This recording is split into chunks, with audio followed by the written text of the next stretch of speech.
Olá pessoal, boa noite a todos e a todas. Eu sou Luana Ângelo, sou estudante de Direito da Universidade Federal do Rio de Janeiro e faço parte da equipe de conteúdo do Master OAB. Hoje a nossa monitoria vai ser sobre o tema obrigação tributária. Ele é um tema bem relevante na sua prova porque, além de ser um dos mais cobrados, como vocês podem ver aí no raio-x, ele está em terceiro lugar. Tem tributária, responsabilidade, sucessão e muitas outras coisas. A gente vai começar fazendo uma introdução constitucional ao tema, que é utilizada pelo professor René Logo, que dá aula aqui no Master OAB, e ele inicia falando que o artigo 146, joga no slide, por favor, ele diz o seguinte: cabe à lei complementar estabelecer normas gerais em caráter de legislação tributária, especialmente sobre obrigação, lançamento, crédito, prescrição e decadência de tributos. Volta para mim, por favor. Esse artigo é importante por quê? Porque ele diz que uma lei complementar vai estabelecer normas gerais. Por que normas gerais são relevantes? Porque elas padronizam esses institutos que estão tratados na linha B. Ou seja, uma norma geral sobre obrigação tributária quer dizer que em todo o Brasil vai valer a mesma regra sobre obrigação tributária. O CTN, como vocês puderam ver no slide, é a Lei 5.172/66. É uma lei ordinária, não é uma lei complementar. Porém, com a Constituição Federal, ela foi recepcionada com status de lei complementar. Ou seja, ela é a lei complementar exigida e que dá base ao que foi pedido pelo Constituinte. A gente vai retomar um conceito de obrigação no direito civil, que é o vínculo jurídico entre duas ou mais pessoas, na qual uma tem a prerrogativa de exigir e a outra tem o dever de cumprir. Aí você pode me perguntar por que eu estou voltando ao direito civil se a monitoria de direito tributário? É porque o direito tributário, no caso o Código Tributário Nacional, ele parte do pressuposto de que a gente já estudou direitos e obrigações antes, de que a gente já sabe o conceito que é tratado no direito civil. E o que isso quer dizer? Quer dizer que o CTN não vai se preocupar em conceituar a obrigação tributária e outros institutos conexos. Ele parte do pressuposto que a gente já sabe e só estabelece algumas distinções. A principal delas que a gente vai começar a falar aqui é o surgimento dessa obrigação. No direito civil, a obrigação surge da autonomia da vontade, por via de regra. O que isso quer dizer? As partes, livre e espontaneamente, decidem fazer parte daquela obrigação. Elas que decidem se vincular a esse pacto social. Por exemplo, num contrato de compra e venda, uma parte quer comprar, outra parte quer vender. Então, uma parte tem que dar o dinheiro e a outra parte tem que entregar a coisa. Mas porque elas decidiram que assim seria. No direito tributário é diferente, porque a obrigação decorre de lei. O sujeito passivo, ele só tem o dever de pagar o tributo porque a lei assim determinou. Joga no slide, por favor. É só uma comparação e retoma o artigo 3º do CTN, que diz assim: tributo é toda prestação pecuniária compulsória. Isso vai fazer você lembrar, porque o que é compulsório não é voluntário. Então, e também lembre que se os tributos fossem voluntários, ninguém pagaria, porque, né? Enfim, só a lei mesmo. E também nos lembra o princípio da legalidade, porque ninguém é obrigado a fazer ou deixar de fazer coisas senão em virtude de lei. Então, só a lei que pode dar essa obrigação. Os elementos que nós vamos tratar aqui hoje são o sujeito passivo, o sujeito ativo, o vínculo e o objeto. Só para lembrar também, qualquer dúvida vocês podem deixar aí no chat, se eu estiver falando muito rápido e tal, também podem comentar. Vamos começar pelo sujeito ativo. Joga no slide, por favor. O sujeito ativo é aquele que pode cobrar a obrigação e é sempre uma pessoa jurídica de direito público. Como diz o artigo 119 do CTN, sujeito ativo da obrigação é a pessoa jurídica de direito público titular da competência para exigir o seu cumprimento. E o que isso quer dizer? A gente precisa retomar o conceito de competência, que tem uma diferença aqui. Vamos lá colocar aqui. Competência. A competência, ela é definida na Constituição. A Constituição que faz essa repartição do poder de tributar entre os entes federados.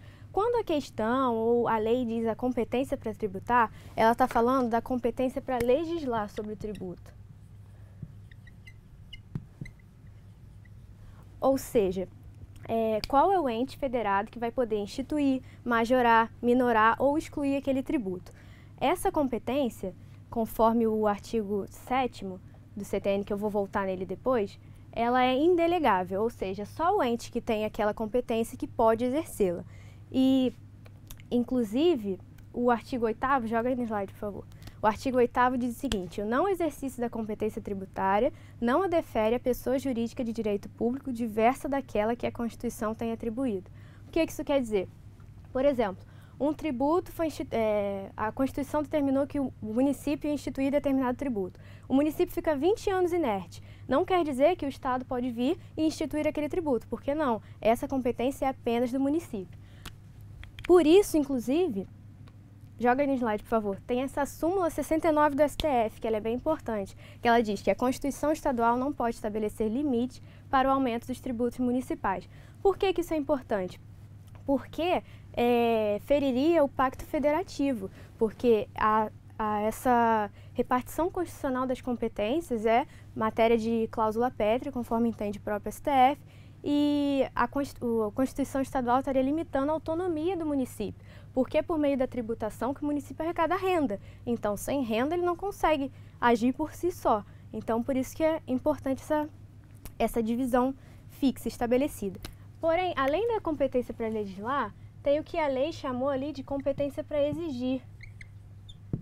Essa competência para exigir, ela pode ser delegada, porque ela também é chamada de capacidade tributária ativa.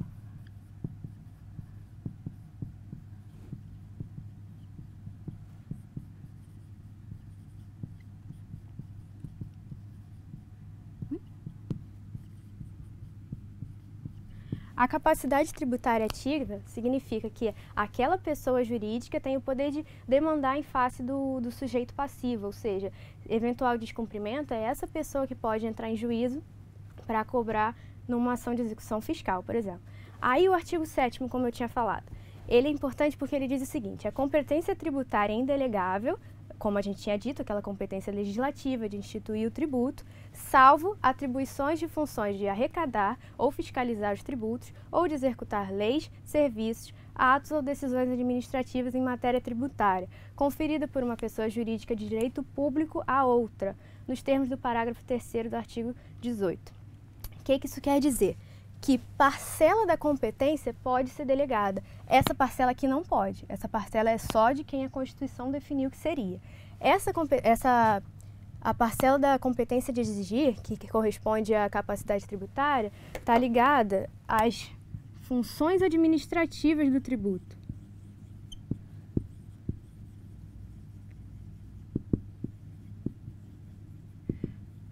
Ou seja, as funções de arrecadar, fiscalizar ou cobrar o tributo. Joga aí o artigo 6º também. Esse artigo ele é meio grande, mas ele diz, em especial, que a atribuição constitucional de competência tributária compreende a competência legislativa plena. Como a gente tinha dito, quando o CTN falar em competência tributária, ele está se referindo à competência legislativa.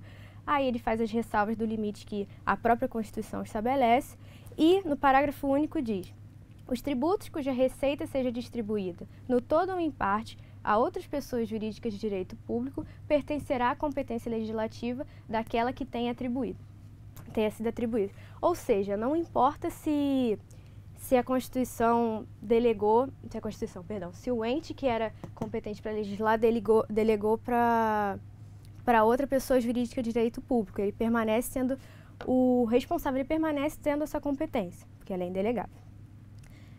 Joga aí no slide também. Esse slide é importante porque ele traça um paralelo entre a competência tributária e a capacidade tributária ativa, que, como eu disse, são coisas distintas. A competência tributária é indelegável, como vocês viram no artigo 7º, e a competência tributária corresponde à legislação do tributo, de instituir e de majorar. Ela é determinada pela Constituição. Já a capacidade tributária ativa, ela é delegável, corresponde, quem possui a capacidade tributária ativa é o sujeito ativo do tributo, corresponde à fiscalização e cobrança e também, como essa pessoa volta para mim, por favor. Como essa pessoa é sujeito ativo do tributo, ela que vai demandar em juízo, ela também pode ser demandada. Ou seja, se ela fez uma cobrança para o sujeito passivo e por essa cobrança o sujeito passivo pagou a mais, é essa pessoa jurídica aqui que vai ser a legitimada passiva de uma ação repetitória de indébito e não o ente que tinha competência para legislar. Tem uma distinção que a professora Vanessa Siqueira faz, que é interessante. Joga aí no slide, por favor. É que são 3 funções administrativas, como eu havia dito, a de arrecadar, a de cobrar e a de fiscalizar. Ela diz que a de cobrar e de fiscalizar, a delegação só pode ser feita para pessoa jurídica de direito público, como a regra que a gente tinha visto na Constituição e no CTN. Porém, a função de arrecadar, ela pode ser também para pessoa jurídica de direito privado e ela não gera competência tributária ativa. O que isso quer dizer? Quer dizer que, por exemplo, o Banco Bradesco ele é responsável pelo pagamento dos servidores do Estado do Rio de Janeiro. Ele pode fazer a arrecadação de tributos, mas isso não quer dizer que ele vai poder cobrar o tributo desse sujeito passivo que não pagou, por acaso. E só pelo fato dele arrecadar, não quer dizer que ele tenha alguma competência, só porque, como essa arrecadação é meramente burocrática, diz que ela pode ser delegada também para pessoas jurídicas de direito privado. E porque apenas das funções de cobrar e fiscalizar que ocorre o exercício do poder de polícia. E como entende o STF, somente quem pode fazer o uso do poder de polícia é pessoa jurídica de direito público.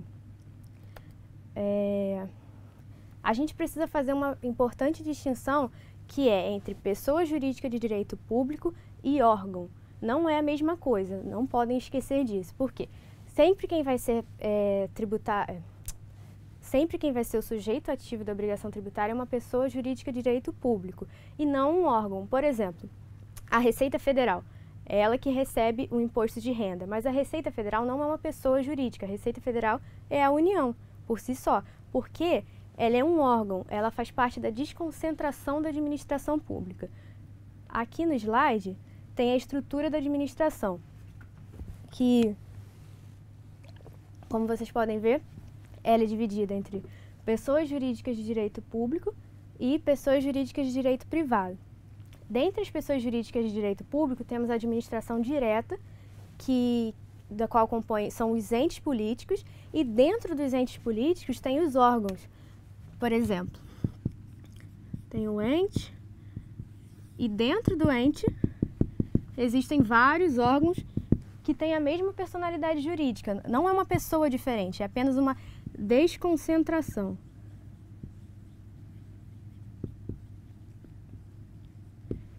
É o mesmo centro, mas apenas espalhado para facilitar a execução de determinada atividade. No caso da administração indireta, volta aí rapidinho, administração indireta, que é dividida entre autarquias e fundações, há uma descentralização. Tem que apagar isso aqui. Descentralização.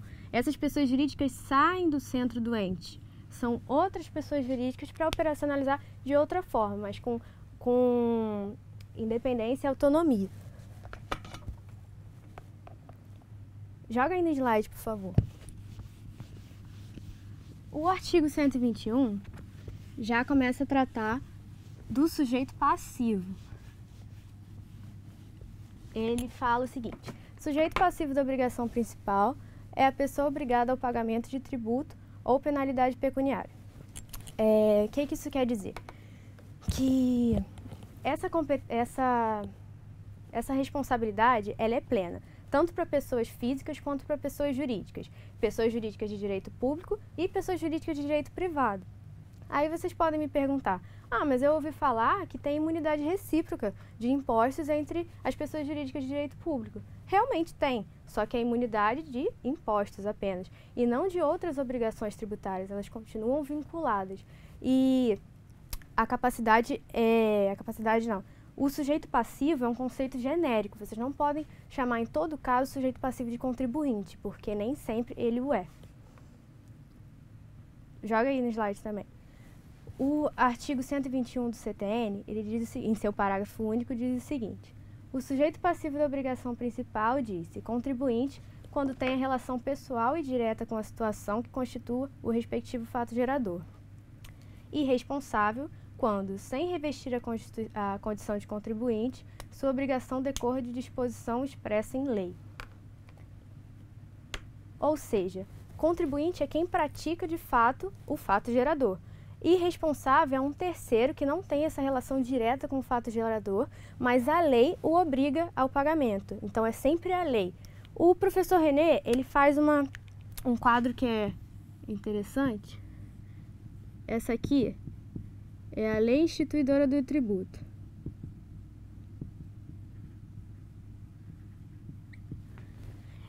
Ela traz uma hipótese de incidência. Ela prevê uma conduta e quem estiver dentro dessa conduta, quem subsumir a norma, vai ser responsável pelo pagamento do tributo. Sabe? No caso, essa pessoa aqui, ela está dentro da lei instituidora, ela cometeu a conduta prevista como hipótese, ou seja, ela já atingiu o fato gerador, ela praticou a conduta. Ela é contribuinte. Mas em alguns casos a lei estabelece que um terceiro, que não tem nada a ver, mais ou menos, né? Um terceiro vai ser o responsável, ou seja, ele está fora do fato gerador, mas a lei determina que ele vai pagar. Um exemplo é o artigo 134, que está aí no slide, que diz que nos casos de impossibilidade de exigência do cumprimento da obrigação principal pelo contribuinte, respondem solidariamente com este nos atos em que intervierem ou pelas omissões que forem responsáveis. Um primeiro exemplo aí são os pais pelos tributos devidos aos seus filhos menores. Ou seja, a lei determina que o pai vai ser responsável pelo pagamento do tributo. Mas, de fato, por exemplo, se um menor receber um patrimônio, é ele que é o sujeito passivo direto, é ele que é o contribuinte. E a isso nos leva também a outra distinção. Joga aí, por favor. Que é a da capacidade tributária do sujeito passivo. E o artigo 126 vai estabelecer as bases dessa capacidade, que é totalmente plena, que diz: a capacidade tributária passiva independe da capacidade civil das pessoas naturais. Volto para mim. Ou seja, se essa pessoa aqui é um menor e ele, por exemplo, recebeu um patrimônio, oferiu renda, ele vai ser contribuinte do mesmo jeito. Não importa se na esfera civil ele não tem capacidade civil. O que importa é que para a capacidade tributária é plena. Aí volta. De achar-se a pessoa natural sujeita a medidas que importem privação ou limitação do exercício de atividades civis, comerciais ou profissionais, ou da administração direta de seus bens ou negócios. De estar a pessoa jurídica regularmente constituída, bastando que configure uma unidade econômica ou profissional. Ou seja, a capacidade tributária ela não depende de muita coisa. Basta que, por exemplo, uma sociedade irregular, se ela ofere renda, exerce uma atividade econômica, vai ser sujeito passivo do mesmo jeito. Não importa se ela não está regular na junta comercial, isso são outros 500. Para o fisco, ela está plenamente capaz de exercer essa atividade. Deixa eu só retomar aqui.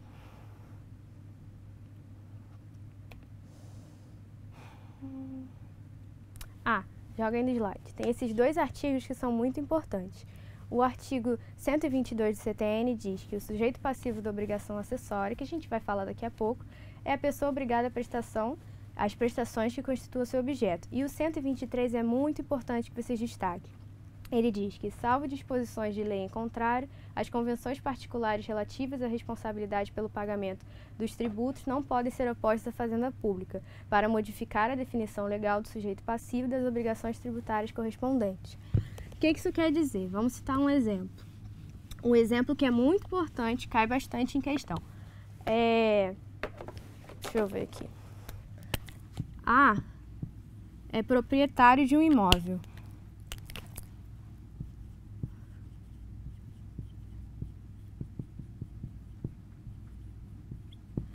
Ele decide locar esse imóvel para B.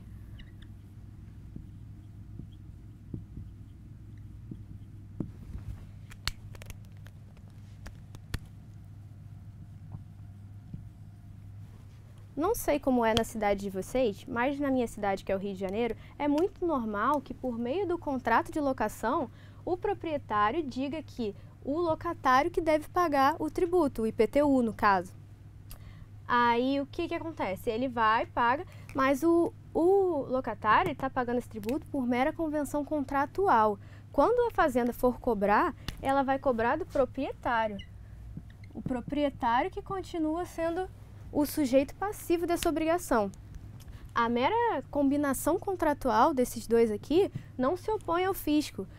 se esse aqui deixar de pagar, não importa. O que importa é que esse aqui, o fisco é cego a essas relações contratuais. Para o fisco, quem não pagou foi o proprietário. Por convenção contratual, depois o proprietário pode entrar com uma ação em face do locatário, porque ele tinha na esfera civil o dever de pagar, mas não na esfera tributária.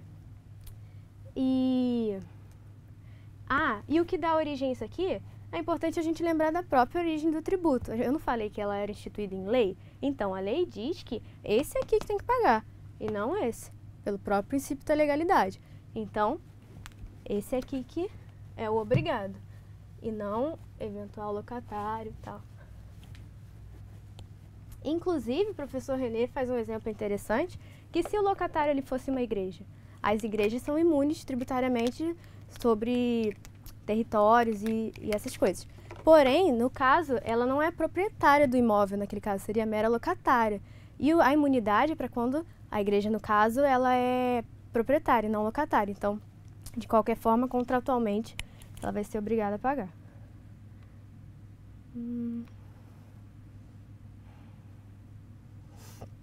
Joga aí no slide, por favor. O vínculo jurídico que une essas duas partes, como eu já havia dito, é a lei, pelo princípio da legalidade, lei em sentido estrito. Ou seja, vai ser uma lei instituidora do tributo que vai repetir a conduta autorizada pela Constituição. Essa lei ela vai prever a hipótese de incidência tributária. Deixa aí no slide também. Que aí tem uma pequena distinção entre a hipótese de incidência e o fato gerador. O que acontece? A hipótese de incidência está no plano abstrato, é uma previsão legal. E o fato gerador está no plano concreto, é a subsunção da conduta norma, ou seja, quando o sujeito ativo, por exemplo, no caso do IPVA, quando o sujeito ativo compra um carro, ele comete fato gerador. Enquanto a pessoa, eu aqui, não tenho um carro, eu não sou sujeito passivo, né? Perdão, falei errado. Eu estou na mera hipótese de incidência. A hipótese de incidência é uma previsão, ou seja, Luana um dia ela pode vir a ter um carro. Aí, quando nesse um dia eu vier a ter um carro, quando eu tiver de fato, eu vou ter cometido o fato gerador. Então, como estava no slide, a hipótese de incidência é a mera existência do tributo. E o fato gerador é quando tem, de fato, a existência do dever de pagar, o dever de cumprir. Volta aí para o slide. Aí só essa sequência lógica aí para vocês, de que tem a hipótese de incidência, que quando o sujeito passivo comete fato gerador, gera uma obrigação tributária. Quanto ao objeto da obrigação tributária, é só a gente recordar também o direito civil, quais são as formas de obrigação, que é a obrigação de dar, a obrigação de fazer e a obrigação de não fazer. No caso do direito tributário, a obrigação de dar é sempre uma prestação pecuniária. E esse objeto ele se subdivide em duas classificações, que é a obrigação principal ou a obrigação acessória. A obrigação principal, como está aí no artigo 113, é obrigação tributária principal ou acessória. E no parágrafo 1º, a obrigação principal surge com a ocorrência do fato gerador e tem por objeto o pagamento de tributo ou penalidade pecuniária e extingue-se juntamente com o crédito dela decorrente. É sempre uma obrigação de dar coisa certa e fungível, que é dinheiro. E, como vocês puderam perceber, o artigo 113, parágrafo 1º, juntou como obrigação principal tanto tributos quanto multas. Aí vocês podem me perguntar, mas o meu professor falou tanto que tributo não é a mesma coisa que multa, e de fato não é. Só que o que acontece? O legislador achou por bem juntar esses dois institutos, porque ambos têm tem como dever, como base, uma obrigação de dar coisa certa, que é o dinheiro. Então, o legislador entendeu que ambos deveriam ser a obrigação principal pelo fato de que ambos ensejam o pagamento. Mas, voltem no slide, o tributo, como devem recordar, é ato lícito que não constitui sanção de ato ilícito. Pelo princípio do pecunia non olet, não importa se um ato lícito, por exemplo, gerou renda. O que é tributado é a renda. E não, se, por exemplo, essa renda veio do tráfico de drogas, não importa. Essa pessoa oferiu renda. Mas isso não quer dizer que o tributo está sendo uma sanção de ato ilícito. Porque a sanção de ato ilícito, como está no slide, é a multa. E no caso, a multa que tem relevância que vai ser como obrigação principal, é a multa que é oriunda de uma relação tributária.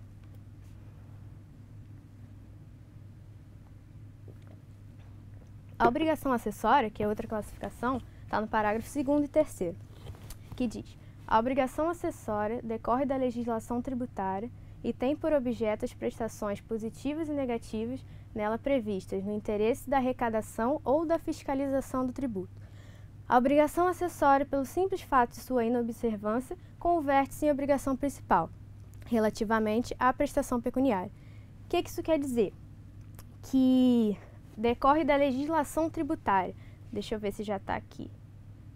A legislação tributária está no artigo 96 do CTN, que ela, diferente da lei em sentido estrito, ela é uma forma mais ampla do princípio da legalidade, que diz: a expressão legislação tributária compreende as leis, os tratados e as convenções internacionais, os decretos e as normas complementares que versem, no todo ou em parte, sobre tributos e relações jurídicas a eles pertinentes. Então, qualquer norma de direito pode instituir uma obrigação acessória, porque a obrigação acessória é decorrente da legislação tributária, não da lei em sentido estrito. Então, por exemplo, uma portaria pode instituir uma obrigação acessória e no dia seguinte ela já vai ser exigível, porque ela não, por não ser lei em sentido estrito, não se submete a todos aqueles princípios do direito tributário.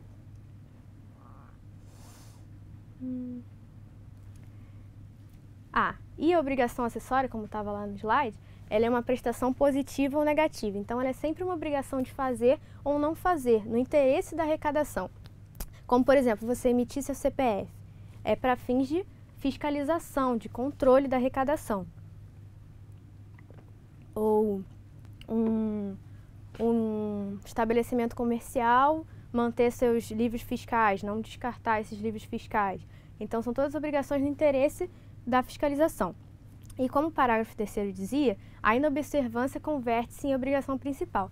Por quê? Se você deixa de realizar a conduta que deixa ou realiza, no caso de fazer ou não fazer, a conduta que o fisco diz que você deve fazer, o que você está fazendo? Você está descumprindo uma obrigação. Descumprir uma obrigação enseja multa.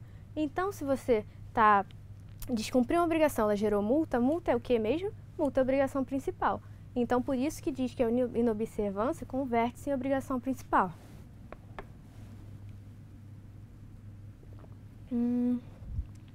Joga aí no slide. Essa aí é uma outra distinção entre o direito civil e o direito tributário, na qual no direito civil a multa é uma obrigação acessória.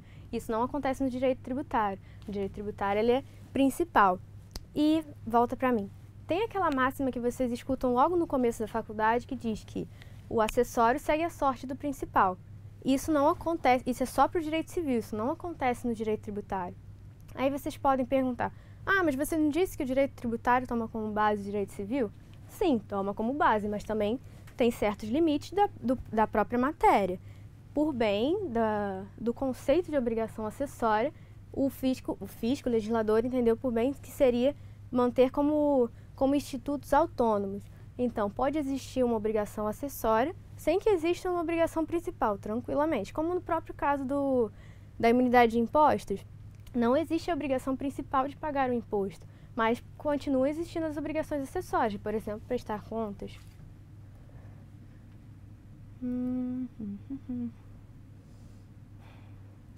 Como está aí no slide, ó, legislação tributária, as normas complementares. Tem uma expansão do que seria normas complementares para vocês. São atos administrativos com conteúdo normativo. Portarias, resoluções, instrução normativa, etc. Então, agora vamos às questões. Deixa eu ver aqui se tem alguma dúvida.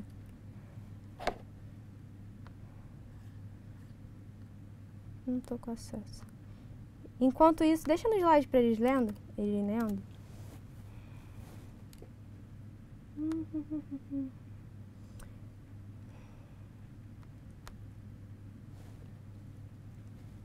Enfim, nessa questão aí, a pessoa jurídica XYZ celebra contrato de locação de automóveis com a pessoa jurídica ABC, a proprietária do veículo, pelo prazo de 5 anos. Os automóveis serão utilizados pelos diretores da pessoa jurídica XYZ, segundo o contrato, a locatária XYZ é responsável pelo pagamento do Imposto sobre Propriedade de Veículos Automotores, PVA, de todos os automóveis durante o prazo contratual. Sobre a hipótese, assinale a alternativa correta. A. O contrato é nulo, uma vez que altera, por meio de convenção particular, a condição de sujeito ativo da obrigação tributária. B. O contrato é válido e eficaz entre as partes, porém não produzirá efeito contra a fazenda pública, que poderá exigir o IPVA do proprietário dos veículos à pessoa jurídica ABC. C. O contrato é válido e eficaz entre as partes e poderá ser oposto contra a fazenda pública, que somente poderá exigir o cumprimento da obrigação tributária pela locatária XYZ, conforme previsão contratual. D. O contrato é válido e eficaz entre as partes e poderá ser oposto contra a fazenda pública, desde que não seja ditada resolução pelo secretário estadual de Fazenda autorizando a referida transferência de sujeição. Vou deixar a questão aí para vocês pensarem, podem deixar nos comentários qual é a resposta que vocês acham.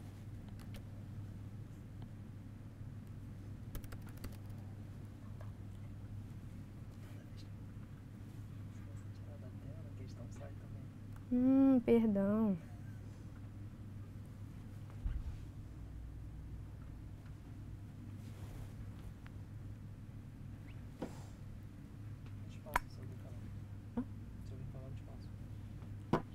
Do retorno.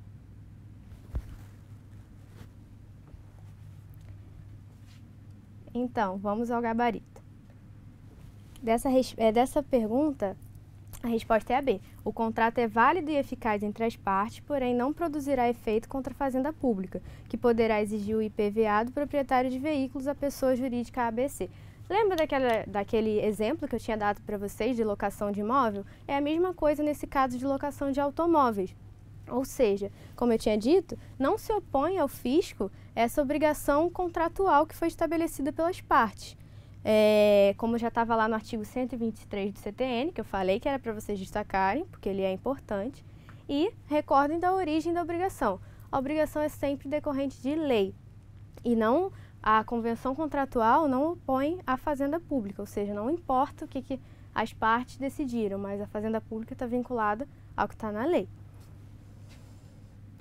Outra questão. A União instituiu determinado tributo federal e conferiu a uma autarquia as tarefas de fiscalizá-lo e arrecadá-lo. Tendo em vista a situação narrada, assinale a opção correta. A. A capacidade tributária ativa, realizar atos de fiscalização e arrecadação, é delegável. B. Trata-se de casos de delegação de competência tributária da União. C. Não é possível que a União revogue a qualquer tempo e por ato unilateral a atribuição que conferiu a tal autarquia. D. Em eventual discussão judicial proposta por um contribuinte do tributo, a autarquia não terá prazo em dobro para recorrer. Vou deixar aí para vocês pensarem.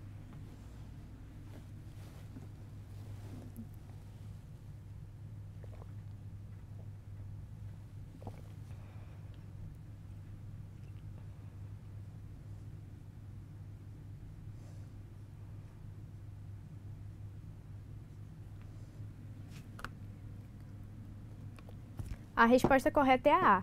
A capacidade tributária ativa, realizar atos de fiscalização e arrecadação, é delegável. Como nós tínhamos dito lá no artigo 7º e do artigo 119, diz que as funções administrativas do tributo podem ser perfeitamente delegáveis para pessoa jurídica de direito público, com aquela pequena exceção que a professora Vanessa Siqueira aponta. Mas elas podem ser delegáveis. E é só a gente lembrar da distinção entre competência tributária e capacidade tributária. A capacidade tributária é a pessoa que pode ingressar em juízo, porque ela tem justamente essas funções administrativas, que são arrecadar, fiscalizar e cobrar. Quem tem essa competência para cobrar, tem a capacidade tributária ativa. É ela que pode ingressar em juízo e ser demandada também no caso de uma ação repetitória de indébito.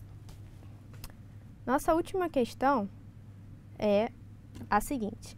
A obrigação tributária principal tem por objeto a escrituração de livros contábeis, o pagamento de tributo ou penalidade pecuniária, a prestação de informações tributárias perante a autoridade fiscal competente, ou D, a inscrição de pessoas jurídicas junto ao Cadastro Nacional de Pessoas Jurídicas.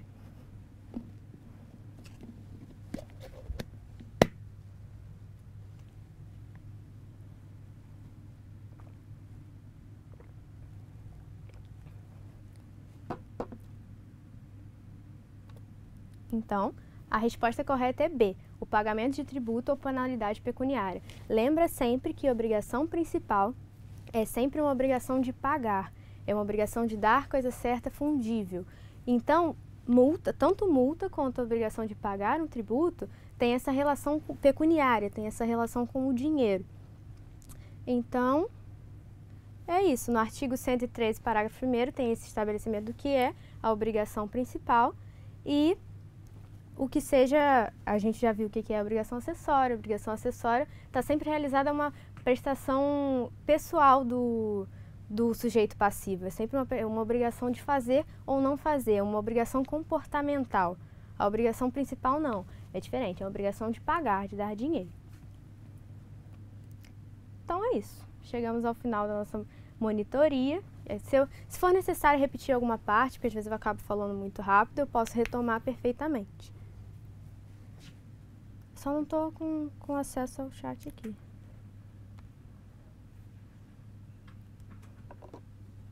Deixa eu tentar entrar aqui.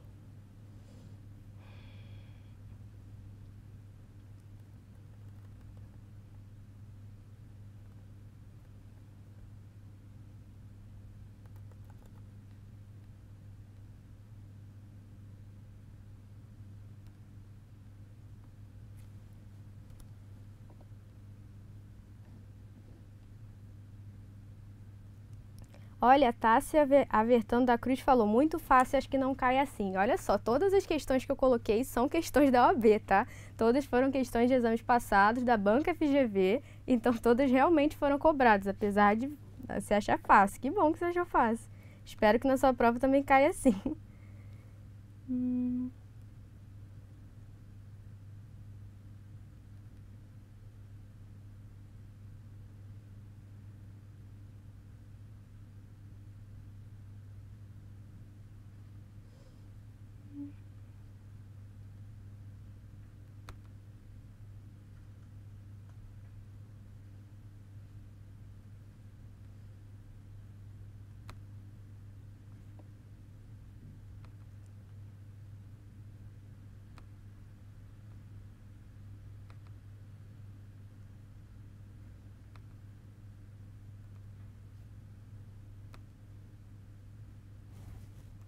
Ficou alguma dúvida, gente? Vocês querem que retome algum ponto?